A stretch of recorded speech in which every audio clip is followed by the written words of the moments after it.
Sotongo Power vipi? Hapa ni kijana wenyu Mzamil bin Rashid, na leo hii katika pita zangu nimeweza kubahatika kupatana comrade hapo moja, ila tujitambulishe tu kwa kifupi. Kaka, wewe ni nani? Majina naitwa Bernard Ouma Otieno, natoka Busia County. Na Bernard, labda tuambie tu, wewe ni mwanafunzi, unafanya kazi ama ni kipi unajihusisha nacho huku mjini? Mimi ni mwanafunzi wa Nairobi Aviation College, nasomea wanahabari, kwa lugha ya kimombo inaitwa Journalism and Mass Communication. So dakta kabisa, amesikia anasomea wanahabari ama kwa kimombo anasema Journalism and Mass Communication. Kwa kifupi tu tuelezee karia yako ama kusomea wanahabari, ulipataje huo msisimko kwamba ukaamua wacha nene kasomea wanahabari na si udaktari, si ualimu ama si kozi yoyote? Kusomea wanahabari nilianzia pale shule ya sekondari.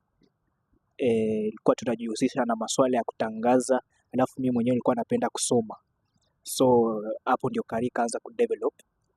But vile nilimaliza form 4 ilikuwa nifanye law, due to grade iko nuruhusu, nikaamua acha tu shift tena kwa utangazaji.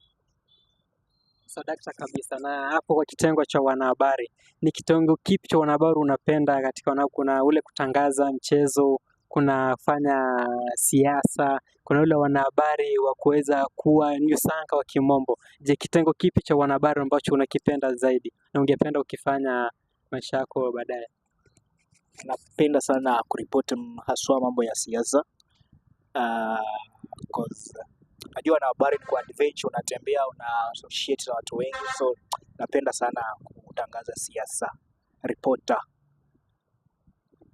Sawa sana. Na je, ushajihusisha na uandishi wote wa habari kufikia sasa hivi?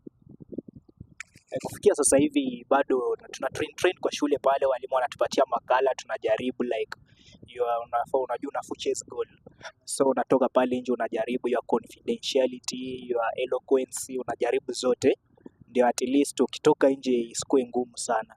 So far huwa na practice kwa shule kidogo kidogo nikichase goal.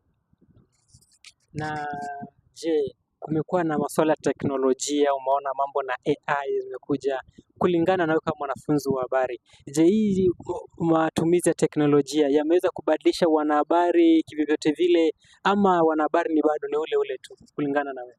Kulingana na mimi, hiyo teknolojia though inaendelea kudevelop, as tunaishi kwa devolution country, devolution world, so unalala unapata kila kitu imechange. So mimi naweza ambia wanahabari is all about your creativity, alafu ukifanya wanahabari unafukue unique, usikue like copy paste kazi ya mwingine, your uniqueness, hiyo inaweza kusaidia.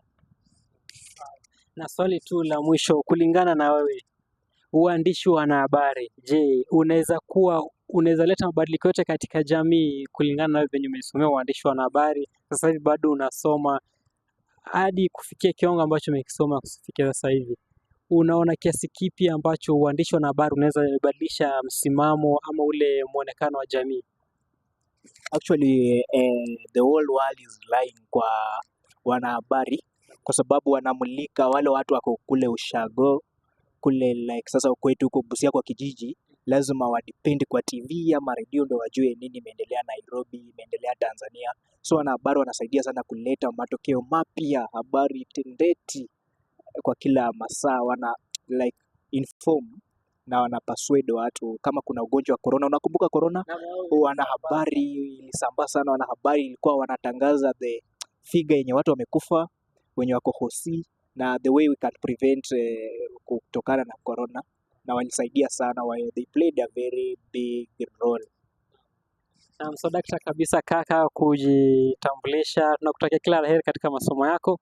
Na mpenzi mtazamaji, amekuwa Bernard Otieno, mwanafunzi wa uandishi wa habari katika chuo cha mafunzo ya ndege cha Nairobi, na mimi nimekuwa wako Mzamil. Kumbuka tu kutembelea ukurasa wangu wa YouTube @Mzamil TV uweze kupata taarifa zetu pindi tu zinapochipuka, na pia usikose kutembelea ukurasa wetu pia wa YouTube, pale kuna Energy Media TV ambapo utakuwa ukipata taarifa zetu punde tu tutakapokuwa tukiziweka hapo. So dakta, tupatane siku nyingine, apendapo Mwenyezi Mungu.